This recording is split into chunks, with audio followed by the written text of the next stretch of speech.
Hello friends, मी मोनाली पाटील मोना लाईफस्टाईलमध्ये तुमचं स्वागत आहे। तर मी आज गुढीपाडव्याचा व्लॉग बनवत आहे, तर तो खूप लेट झाला आहे, पण त्यासाठी सॉरी। आणि जर आपल्या चॅनलला सबस्क्राईब केलं नसेल तर प्लीज चॅनलला सबस्क्राईब करा। आणि आज मी पहिल्यांदाच साडी नेसून स्वयंपाक करत आहे, तर ही खूप माझ्यासाठी मोठी गोष्ट आहे। त्याच्यासोबतच मी रडत होती। का रडत होती तर कारण असं आहे की कांदा कापताना आपल्या बायकांना ना रडायलाच येतं। चला, त्यानिमित्ताने माझे डोळे पण साफ झाले।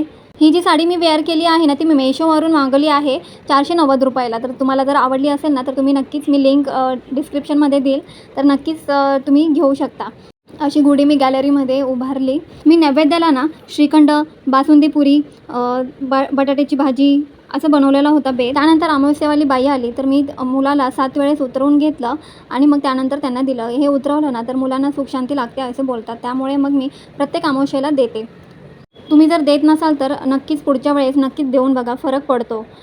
तर हे बघा, मी हे सगळं दिलं त्यांना। आपल्या चॅनलला सबस्क्राईब केलं नसेल तर प्लीज सबस्क्राईब करा, आणि जर व्हिडिओ जर आवडत असेल तर प्लीज कमेंटमध्ये मला नक्कीच